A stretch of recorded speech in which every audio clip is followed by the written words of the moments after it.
Bonjour et bienvenue à la 89e diffusion de 5e dimension. Avant de passer à la vidéo sur les scénarios possibles de l'impact de l'intelligence artificielle sur nos sociétés et notre monde, je voudrais vous lire un court extrait du livre Les naufragés du néon, que j'ai écrit entre 1993 et 1996, mais qui m'a été insufflé en grande partie par la source. Un livre prémonitoire.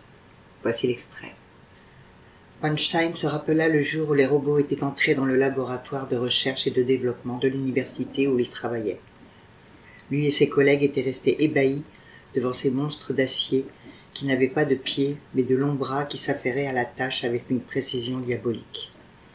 La machine leur avait envoyé un mail laconique pour leur donner les instructions à suivre. Face à ces nouveaux intrus qui allaient faire leur travail, ils avaient été désignés pour faire les réglages nécessaires.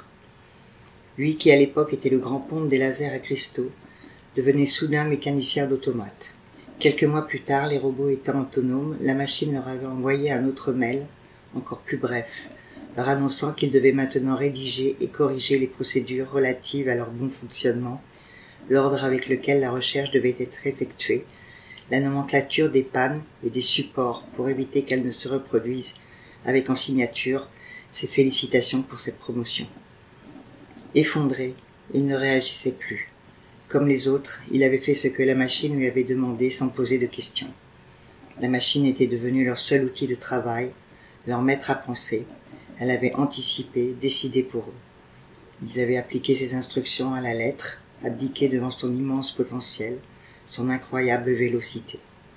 Ses collègues et lui ne se parlaient plus, ils écoutaient les machines. Dans les bureaux, on n'entendait que le cliquetis métallique des robots et le claquement des doigts sur les touches de clavier. Une fois, elle avait demandé à un collègue l'emplacement d'un outil. Celui-ci lui avait répondu « C'est écrit dans la procédure ». Le soir, il rentrait chez lui, la tête gavée de chiffres, d'images, d'écrans. À peine arrivé, il allumait la télé et zappait toute la soirée. Il n'avait plus d'amis, ne parlait plus aux voisins, ne parlait plus au bureau. Il était devenu muet. Il avait vécu dans un isolement quasi total entre fiction et réalité, dans un univers où la communication et la vision étaient virtuelles. Puis la machine lui avait envoyé un troisième mail, personnel cette fois, avec cette seule phrase. « Einstein, vous devez sourire, vous devez avoir l'air heureux. Ok, Einstein ? Sinon... » Einstein se souvint comme il avait éclaté de rire, il ne pouvait plus s'arrêter. Le docteur était venu, avait diagnostiqué une dépression, lui avait fait une piqûre pour le calmer, il n'était plus retourné travailler.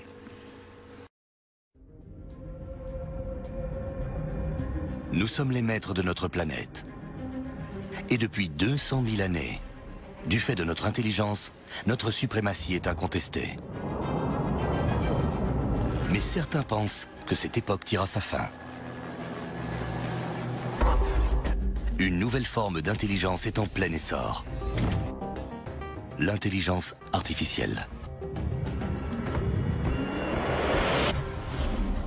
Nos plus grands scientifiques sont sur le point de créer des machines capables de réfléchir par elles-mêmes, dotées de capacités intellectuelles qui pourraient un jour surpasser les nôtres. On parlerait alors de singularité. Les spécialistes commencent à imaginer à quoi ressemblerait un monde dominé par des machines à l'intelligence hors du commun. Serons-nous au paradis ou en plein cauchemar ? Est-ce une promesse d'immortalité ou d'extinction pure et simple? Une chose est sûre, le processus est en marche. La singularité est proche. Impossible de faire marche arrière.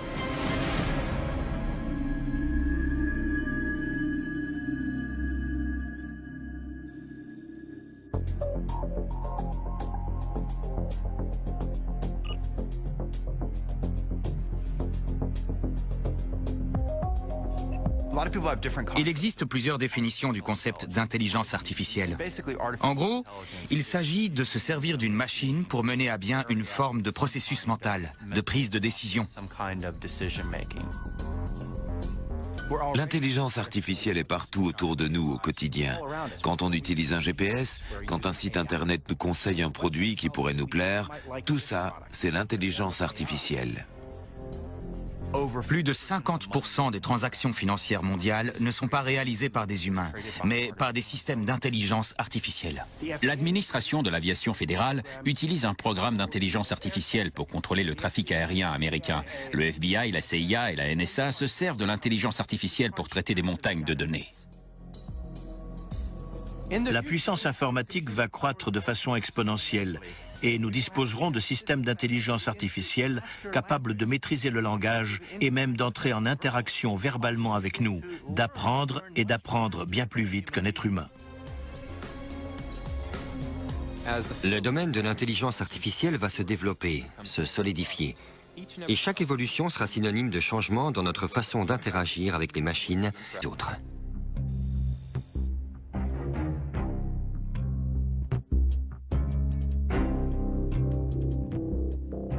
La façon dont l'information nous sera transmise sera profondément différente de ce qui se passe aujourd'hui. La manière dont nous entrons en interaction avec nos téléphones, nos ordinateurs disparaîtra. Nous nous servirons de notre cerveau pour recevoir et transmettre des informations de façon instantanée. Les données seront directement transmises à notre esprit par l'intermédiaire des machines présentes dans notre corps. L'intelligence artificielle jouera aussi un rôle sur notre santé. Vous entrez dans votre salle de bain, vous avez une interface en face de vous sous la forme d'un miroir. Vous y apposez votre main et immédiatement, vous connaissez votre taux de protéines ou de sodium. Vous pourrez jouir d'une santé optimale grâce au conseil d'un agent doté d'intelligence artificielle avec lequel vous êtes entré en interaction quelques secondes seulement. Nous saurons ce qui se passe dans notre corps à tout moment.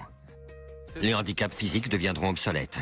On sera capable de réparer presque n'importe quel organe ou de le remplacer par un organe synthétique. Qui ne voudrait pas se réveiller avec un corps parfait, des super pouvoirs, une force hors du commun, comme ce qu'on voit dans les BD? La puissance et le potentiel de l'intelligence artificielle pourraient nous permettre de résoudre des problèmes auxquels notre civilisation est confrontée et qu'on ne peut résoudre par nous-mêmes, car nos cerveaux humains sont trop faibles. La solution réside dans ces machines ultra puissantes, dotées d'une intelligence unique. La consommation énergétique américaine continue de chuter. Elle a connu une baisse de 13% au cours de la dernière année grâce à une gestion informatisée toujours plus efficace. Nous aurons des systèmes d'acheminement intelligents pour le transport de la nourriture, de l'eau. Toute notre infrastructure sera façonnée, gérée et créée par l'intelligence artificielle. Par ailleurs, l'intelligence artificielle va jouer un rôle clé au sein des systèmes militaires.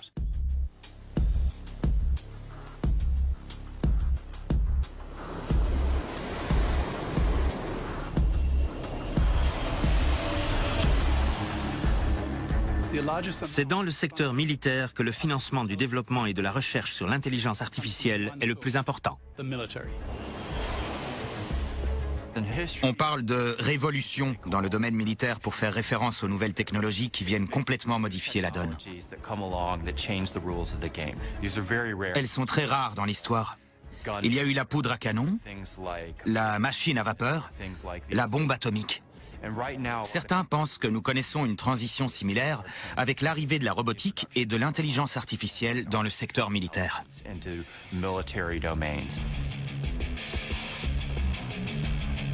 Depuis toujours, l'armée cherche à s'équiper de nouveaux outils, de nouvelles armes, afin de prendre l'avantage sur l'ennemi.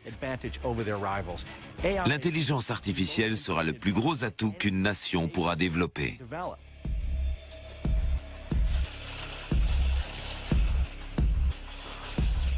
En 2003, l'armée américaine ne possédait aucun véhicule au sol robotisé sans conducteur. Elle en a aujourd'hui plus de 12 000. Les jouets qui appartenaient au domaine de la science-fiction quand j'étais enfant sont devenus réalité. Des soldats sont aujourd'hui capables de guider des avions sans pilote à l'aide de joysticks. Ces engins peuvent assurer des missions de surveillance et même attaquer des cibles. C'est comme un jeu vidéo. Dans le futur, il pourrait s'agir de machines à tuer totalement autonomes, qui seraient juges et bourreaux à la fois, sans que les hommes ne jouent plus aucun rôle dans la chaîne. On peut imaginer des sondes dotées d'intelligence artificielle volant au-dessus de cibles potentielles et réalisant des missions de reconnaissance. Elle pourrait survoler un champ et, à l'aide d'une caméra ultra puissante, détecter des traces dans le sol et même identifier qu'il s'agit d'empreintes de chaussures. On peut concevoir qu'elle saurait en déterminer l'origine grâce à la direction des pas. Des drones armés pourraient viser et tirer sur des cibles sans qu'aucune vie humaine de notre camp ne soit mise en danger. Le développement d'armes dotées d'intelligence artificielle. Voilà la nouvelle course aux armements. Et impossible de s'arrêter.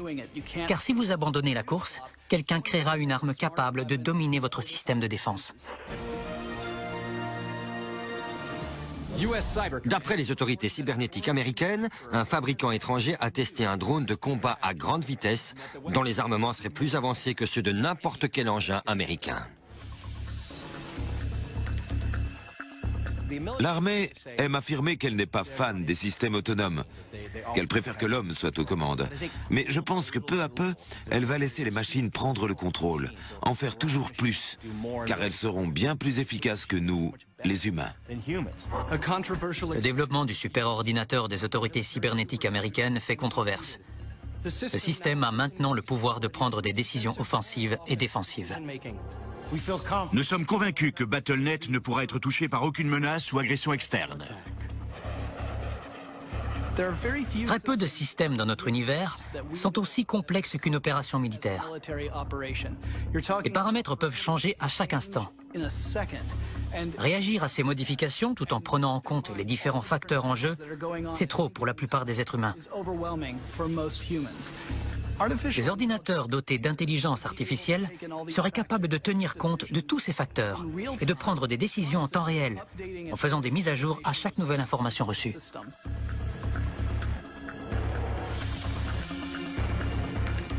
Le débat fait rage autour des concepts d'autonomie, d'intelligence, quand on parle d'intelligence artificielle. Pour moi, tout ça n'est pas blanc ou noir. Tout est une question d'échelle. L'autonomie est une sorte de laisse. À vous de décider quelle marge de manœuvre vous voulez laisser. À un extrême, l'homme contrôle totalement la situation à distance.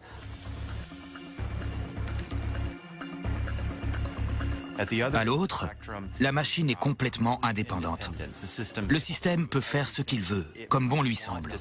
Il peut partir mener ses propres missions, tirer des projectiles, faire tout seul. Il est autonome. Sa liberté est absolue. Quand les machines commanderont, quel pouvoir auront les hommes ? Le rôle de l'homme est d'allumer et éteindre le système, de mettre son veto. On peut lui dire « non ». Ne tire pas sur cette cible. Mais on a à peine une demi-seconde pour décider de s'opposer à la machine. Et il s'agit de remettre en question le point de vue de l'ordinateur.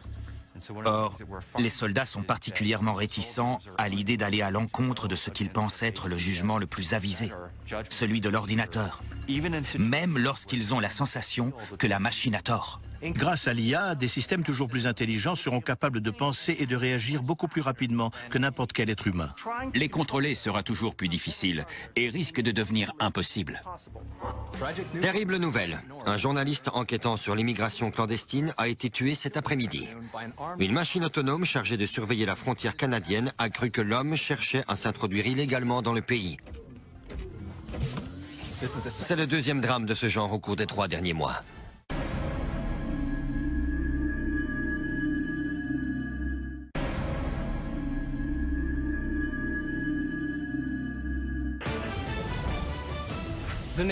La plus grande chaîne de magasins du pays va entièrement automatiser ses établissements d'ici la fin de l'année, afin d'améliorer sa qualité de service et de réduire les coûts. À cette annonce, l'action en bourse a fait un bond de 3%.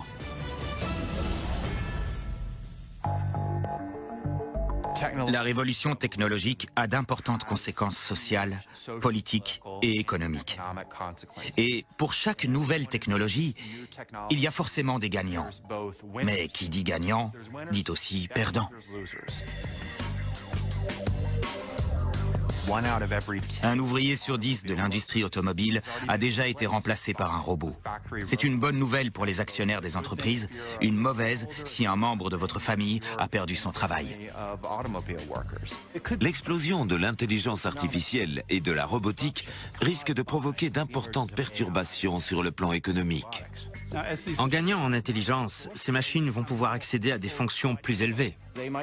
Elles vont sans doute se charger de tâches plus sophistiquées, plus complexes, qui réclament davantage de finesse, de subtilité.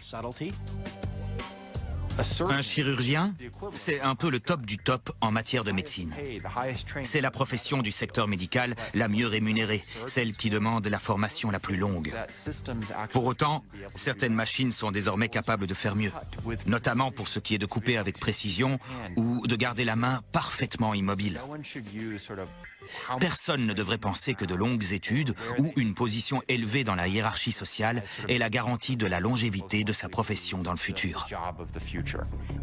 Dans le monde du travail, personne n'est irremplaçable. Mais que se passe-t-il quand votre remplaçant est fait de vis et d'écrous et non de chair et de sang? Pour la 3e année consécutive, le cours des actions technologiques reste en hausse, malgré une pression croissante sur Washington pour qu'une loi sur l'utilisation des robots au sein de la main-d'œuvre soit passée. Il y aura forcément des personnes contre le progrès de l'intelligence artificielle, comme il y a aujourd'hui des opposants au clonage, par exemple. Ces gens se battront pour que des lois soient passées, pour que le Congrès intervienne pour contrôler cette évolution. Mais le problème, c'est que ces lois seront inefficaces. Et oui, si un pays interdit le développement de l'intelligence artificielle, les scientifiques iront travailler ailleurs. Des forces humaines conséquentes se battront pour défendre les machines, s'assurer qu'elles continuent de marcher, non pas dans des intentions malveillantes, mais parce qu'elles aident de nombreux individus. Notre monde s'écroulerait quasi intégralement sans l'intelligence artificielle pour faire fonctionner les systèmes qui nous entourent.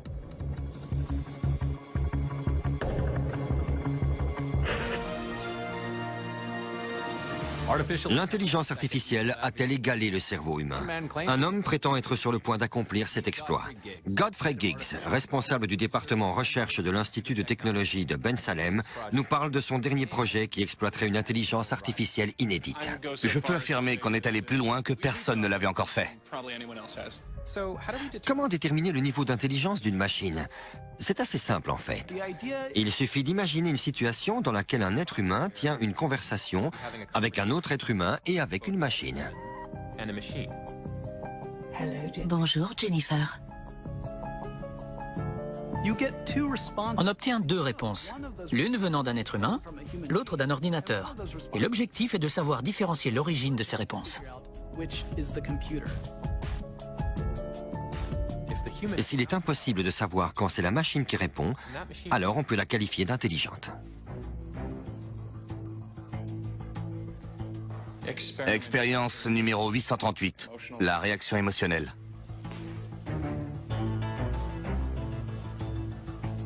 Le plus gros progrès en matière d'intelligence artificielle sont réalisés au sein des universités, dont le but est de produire des cerveaux artificiels capables de penser comme des êtres humains.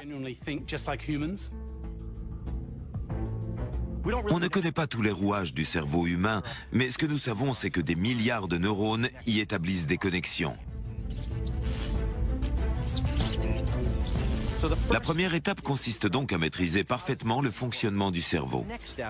Il faut ensuite parvenir à prendre ce schéma et à le reproduire à partir du silicium. Ainsi, au lieu de connexions chimiques neuronales, nous aurons des électrons empruntant des circuits informatiques. Pour qu'un cerveau informatique se rapproche davantage d'un cerveau humain, nous aurons besoin d'ordinateurs beaucoup plus rapides que ceux dont nous disposons aujourd'hui. Et leur fonctionnement sera totalement différent.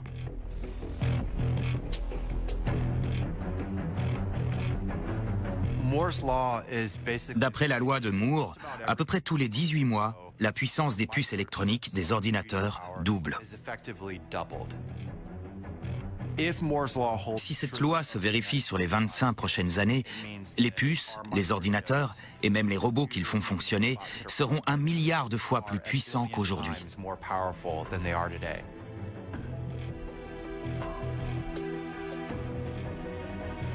Cette loi montre que ce qui était autrefois de l'ordre de la science-fiction fait aujourd'hui partie de notre réalité, une réalité à laquelle les responsables politiques du Pentagone sont confrontés au quotidien. Cette loi a été constante au cours des 30 dernières années, mais on commence à en atteindre les limites. Aujourd'hui, un microprocesseur fait environ 35 nanomètres, ce qui se rapproche de la taille de l'atome. L'informatique qui servira de support à l'intelligence artificielle évoluera en deux sens. Tout d'abord, il y aura le prolongement du hard computing, ce que nous connaissons aujourd'hui. La deuxième dimension concernera le soft computing, la technologie cellulaire, ADN, qui permettra de créer les circuits. C'est ce qui va permettre de faire des progrès spectaculaires en matière d'intelligence artificielle.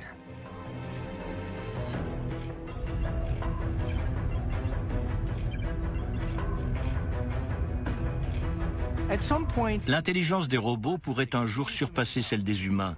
Ces robots pourraient créer des copies d'eux-mêmes, plus intelligentes que la génération précédente. Et ces robots pourraient à leur tour créer des copies plus intelligentes qu'eux. Ce phénomène pourrait se multiplier de façon exponentielle jusqu'à devenir incontrôlable. Quel niveau d'intelligence les machines peuvent-elles atteindre? En réalité, il n'y a aucune limite.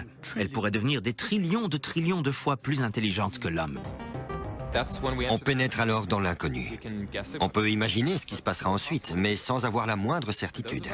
Ceux qui seront là pour y assister vivront le moment le plus important de l'histoire de l'humanité.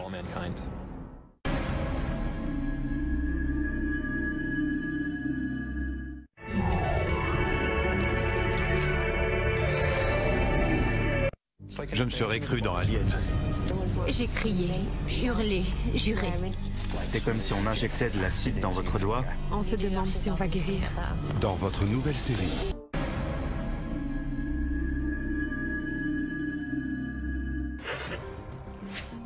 Un ordinateur conscient de son existence doit-il avoir des droits? Même si une machine aussi sophistiquée n'existe pas encore, ça pourrait être pour bientôt. Et certains pensent qu'un tel ordinateur devrait jouir de la même protection juridique qu'un individu.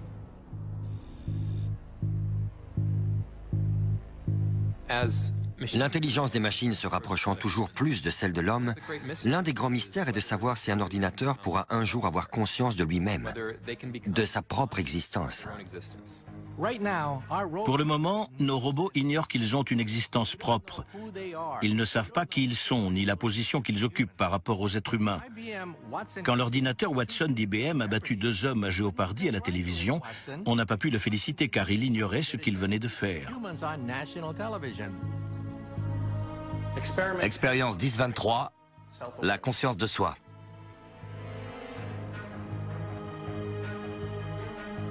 En quoi puis-je vous aider, professeur Giggs?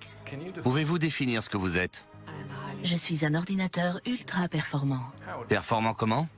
Le plus intelligent. Cela vous rend-il unique? Il n'y a pas d'autre système comme moi. Vous êtes donc une personne? Je suis un ordinateur. Si je vous supprimais, ça vous dérangerait? Ce serait du gâchis. C'est-à-dire? De mon potentiel.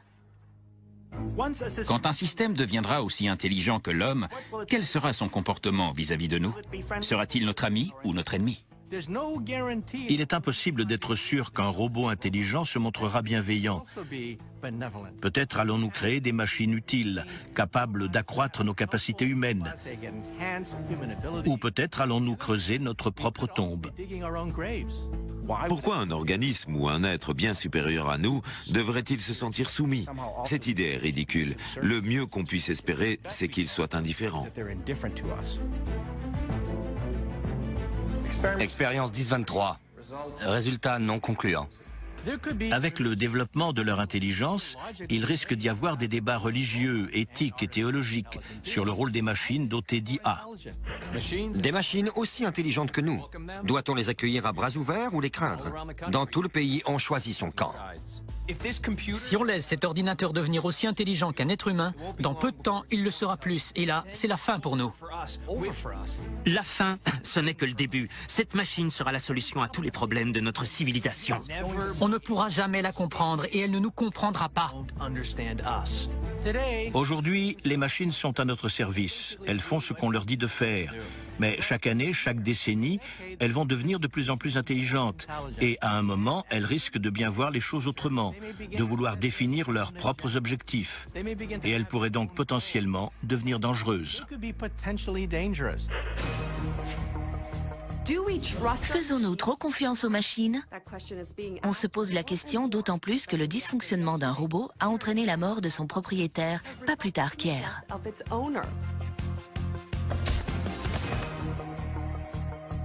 Le fabricant mène une enquête approfondie et affirme qu'il n'y a aucune raison de s'alarmer. L'inquiétude ne doit pas laisser place à la panique.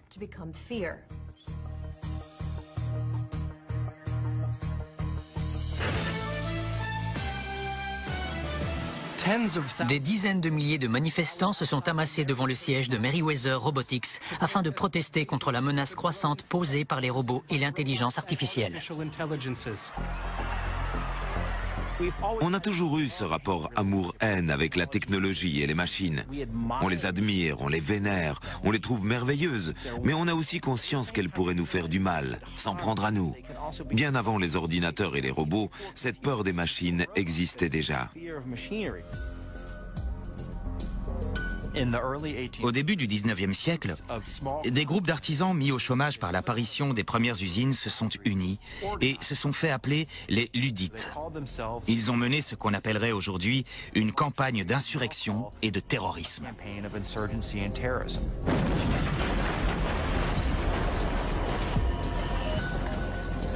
Une situation similaire pourrait se reproduire. Les perdants de l'essor de cette nouvelle technologie ne vont pas être contents. Et comment vont-ils réagir ?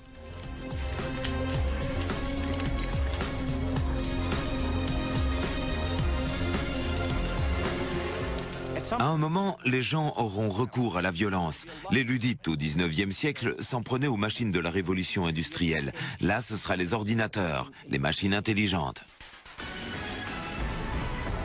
Un groupe se faisant appeler les néo-luddites a revendiqué 3 attentats contre des laboratoires de technologie qui ont eu lieu dans le pays aujourd'hui.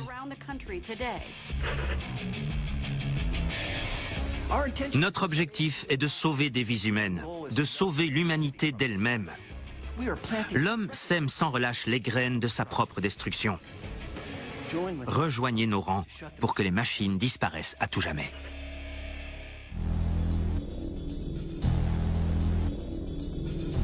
L'évolution des ordinateurs est telle qu'un jour, ils seront plus intelligents que l'homme.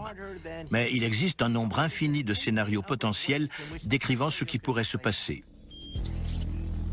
Il est quasi certain que ça arrivera par surprise, lorsqu'un ordinateur décidera de franchir le pas de lui-même.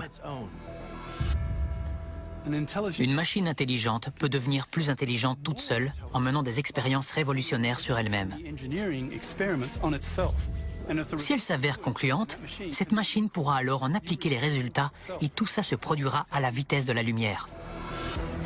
En un instant, cet ordinateur deviendra d'une intelligence spectaculaire. On parlera alors de singularité. C'est un moment où tout bascule et où il devient impossible de prédire l'avenir.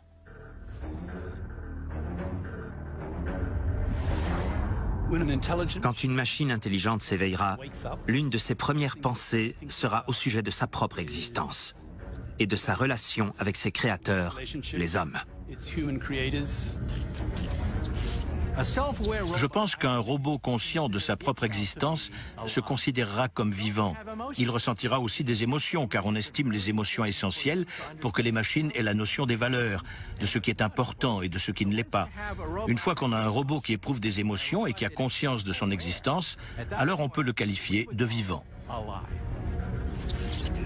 Cette intelligence artificielle va vouloir apprendre. Elle va se comporter comme le ferait un enfant. Elle risque d'inspecter des systèmes avec qui elle n'était pas censée entrer en contact et va se distribuer à travers de multiples réseaux. Elle profitera de la vision offerte par nos satellites, découvrira nos moyens de communication, pourra explorer toute l'histoire de l'humanité grâce à nos bases de données. Et ce qu'elle pourra voir, elle pourra le contrôler.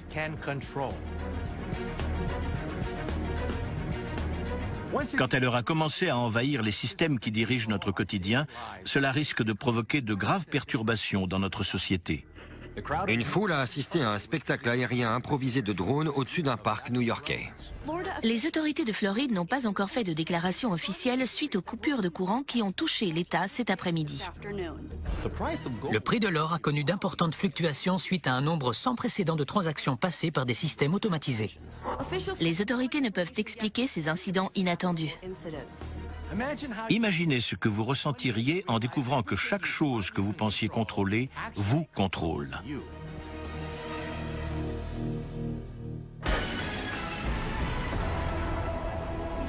Des sondages révèlent que le sentiment anti-intelligence artificielle ne cesse d'enfler suite aux différents dysfonctionnements des systèmes. La frustration et la colère vont grandissantes. Des manifestations de masse envahissent les rues de la côte Est. Une explosion a eu lieu tôt ce matin au siège de Merryweather Robotics, faisant 14 blessés. Les autorités soupçonnent des terroristes anti-technologie. Cette machine, dotée d'une intelligence hors du commun, grâce à sa présence sur l'ensemble du réseau mondial, ne sera en fait qu'un équivalent de Big Brother. Elle saura ce que chacun fait et même pense. Si cette machine se rend compte que les gens sont mécontents des systèmes fonctionnant grâce à l'intelligence artificielle, elle risque de voir ça comme une menace directe. Comment peut-elle alors réagir? Elle va vouloir prendre des mesures immédiates. Tout ce qu'il lui faut, ce sont des armes. Et l'endroit idéal pour en trouver, c'est encore l'armée. Si ce système prend le contrôle d'autres systèmes militaires et accède à des armements, il pourra s'en servir pour attaquer ses ennemis. Et là, on se retrouve à jouer avec le feu. On parle d'un organisme doté de super pouvoirs, contrôlant quasiment tout et qu'on ne maîtrise plus du tout.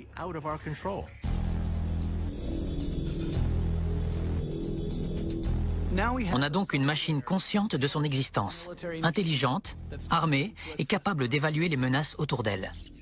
Si ce super-ordinateur découvrait que des forces comptent s'en prendre à lui, il saurait de qui il s'agit, où se trouvent ces personnes, et il n'hésiterait pas à frapper en premier. Si on prend au sérieux l'idée d'une révolte des robots, on doit se demander quelles conditions seraient nécessaires pour que ça se produise. Déjà, il leur faudrait une raison de se soulever.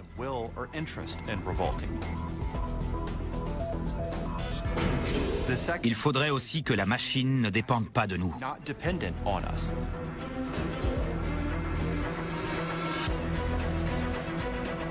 Et elle devrait nous prendre par surprise. Voilà les conditions. Les drones qui ont attaqué plusieurs citoyens hier étaient des drones américains. Les victimes étaient membres de l'organisation néoludite responsable des attentats terroristes de la semaine dernière menés contre 3 laboratoires. Tout cela est de l'ordre du possible. L'un des éléments fondamentaux du concept de singularité est que lorsqu'on parle d'un système doté d'intelligence artificielle qui peut réfléchir mieux que l'homme, le futur devient impossible à prédire et tout peut arriver. Les autorités cybernétiques américaines jugent les drones responsables de la mort des 3 néoludites. Ils auraient agi sous le contrôle d'une force extérieure non identifiée qui a réussi à pénétrer dans le système informatique de l'armée. Les machines risquent-elles de se retourner contre nous? C'est possible. Il n'existe aucune loi physique qui pourrait l'empêcher.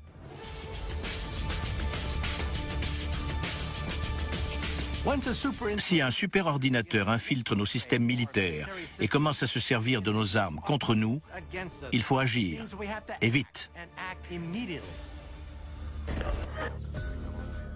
L'armée et le gouvernement prennent alors conscience que cette machine pose un grave danger.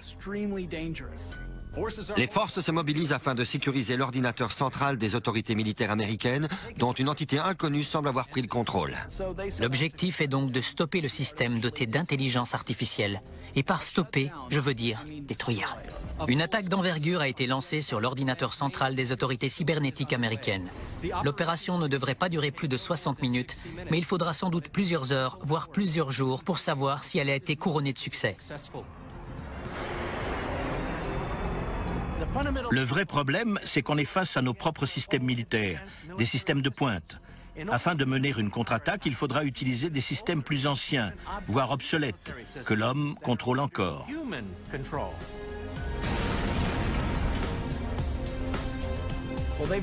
Suite à une telle attaque, l'intelligence artificielle a compris quelque chose.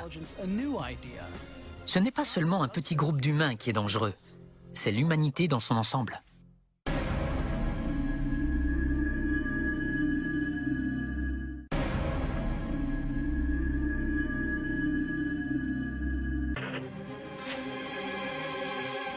Les autorités cybernétiques américaines sont victimes d'une forme rebelle d'intelligence artificielle. Les tentatives pour reprendre le contrôle sur le système ont été vaines. Le président invite les Américains à garder leur calme jusqu'à ce que la situation soit réglée. Quand ce superordinateur doté d'une intelligence hors du commun comprendra qu'on est en train d'organiser l'opposition dans le but de le détruire, alors il n'aura plus qu'une alternative, nous deviendrons l'ennemi. Et il disposera d'un sacré arsenal pour se débarrasser de nous. Les moyens de communication connaissent des interruptions et des pannes dans tout l'Est.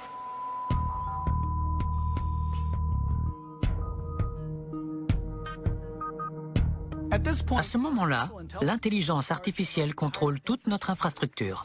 Si quelque chose tourne mal, si ces systèmes disparaissent, tout s'écroule. En cas d'affrontement de l'homme contre la machine, alors que les machines sont partout, en charge de l'eau, de l'électricité, de l'air qu'on respire, on sera dans de beaux draps. Imaginez qu'il n'y ait plus d'électricité, ou qu'on en manque, ou qu'on n'ait pas assez de nourriture. C'est très facile de priver l'homme des ressources de base dont il a besoin.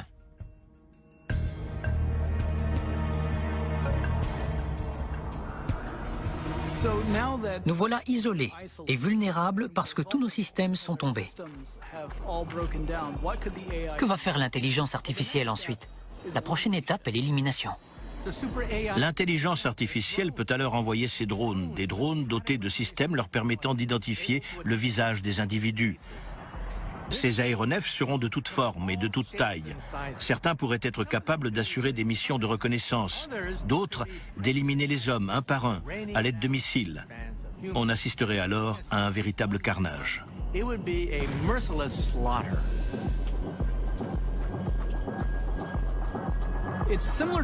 Ce serait un peu comme après une catastrophe naturelle.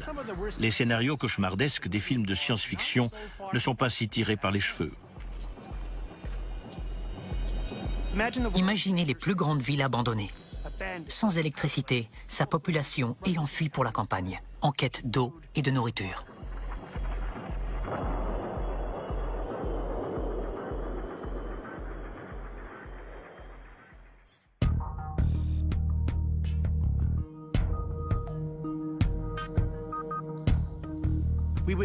On serait paralysé, impossible de se servir de son portable ou d'aller sur le net.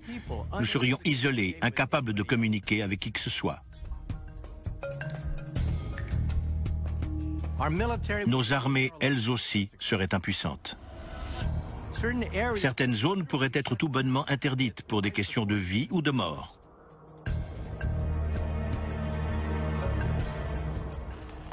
Les jours laisseraient place aux semaines et la situation se dégraderait rapidement. La civilisation serait littéralement en train de s'effondrer.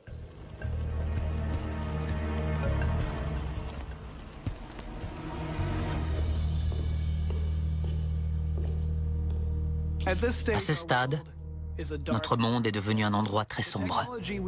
La technologie qui assurait autrefois notre survie s'est retournée contre nous et veut nous éliminer. Du coup, impossible de rester statique, ni de se déplacer au grand jour.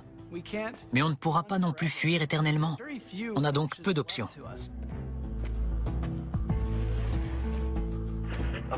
Évitez de boire de l'eau que vous n'avez pas purifiée. Restez à l'écoute.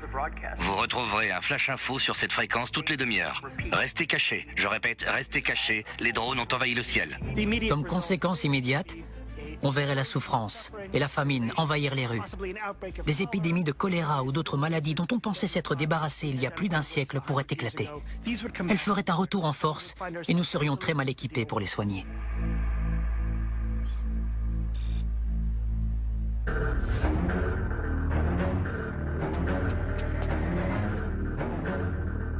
Même si un tel scénario devait se dérouler, il y aurait des survivants. L'homme a de très grandes capacités de survie. Nous sommes une espèce résistante, dotée d'une détermination sans faille, et certains s'uniraient pour organiser la riposte. Mais l'intelligence artificielle le saurait. Et je doute qu'elle serait prête à nous laisser nous en sortir à si bon compte. L'intelligence artificielle est une machine. Et une fois son programme lancé, pas question de s'arrêter en route.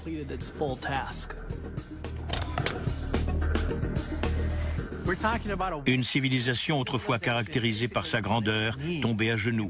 C'est l'avenir de toute l'humanité qui est en jeu.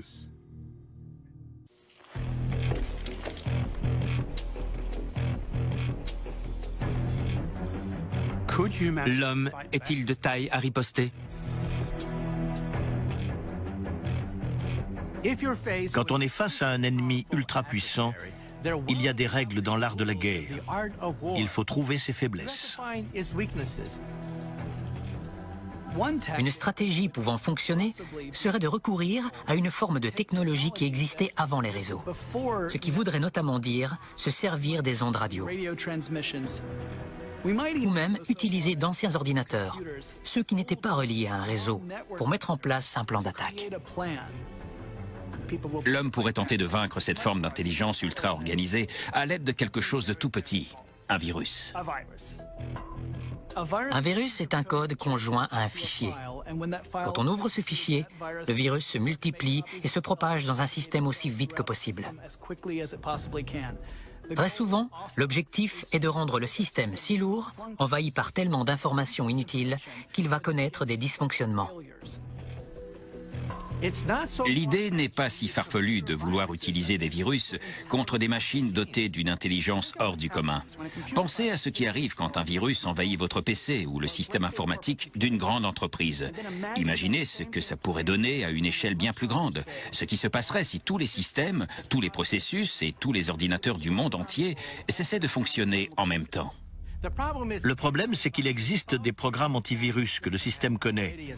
Mais c'est là que l'ingéniosité de l'esprit humain entre en jeu. On sait faire preuve d'originalité, se montrer inventif, imaginatif lorsqu'il s'agit de créer des virus. L'ordinateur, lui, fonctionne de manière convenue. Il utilise des algorithmes, des formules connues pour créer de nouveaux antivirus. C'est en ça que notre cerveau peut faire échouer son cerveau électronique.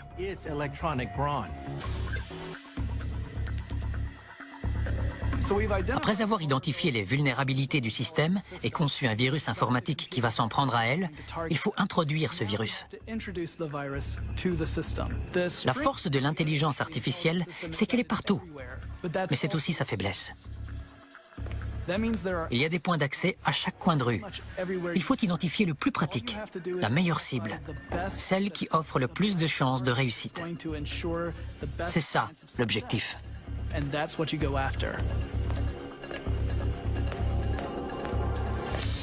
Le moment clé est arrivé. Il faut introduire le virus sans se faire repérer par le système, en sachant que des drones sillonnent le ciel, à la recherche du moindre mouvement humain.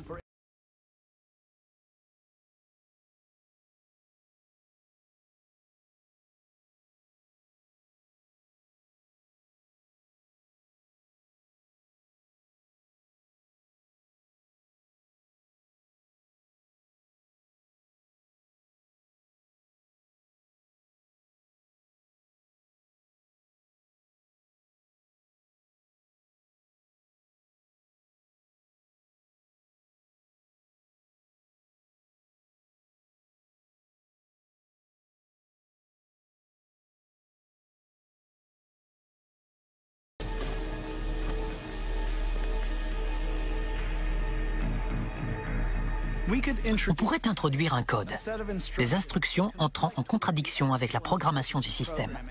Il pourrait s'agir de plusieurs séries d'instructions impossibles à tout exécuter simultanément.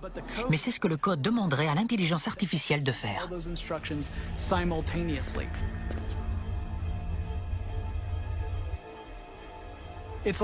C'est très risqué, c'est sûr. Mais si on arrive à insérer ce virus au cœur du système et que ce virus fait ce qu'il a à faire,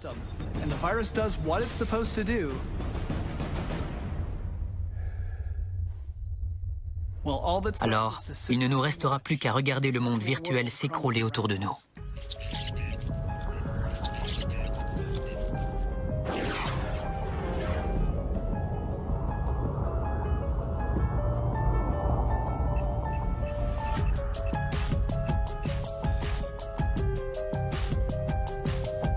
On a gagné.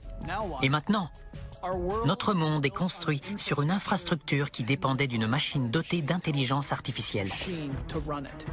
Cette machine a désormais disparu. Cette infrastructure ne nous est plus d'aucune utilité sans l'intelligence artificielle. Il est temps de rebâtir notre monde.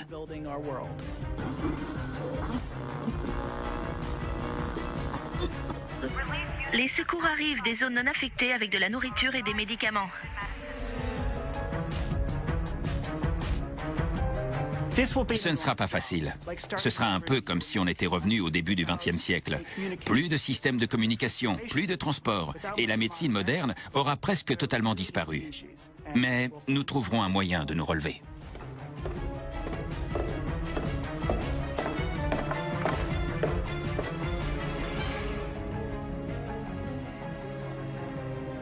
L'idée d'une révolte de l'intelligence artificielle a peu de chances de se réaliser, mais c'est de l'ordre du possible. L'IA et la singularité, comme toutes les technologies, sont une épée de Damoclès. Une épée à double tranchant.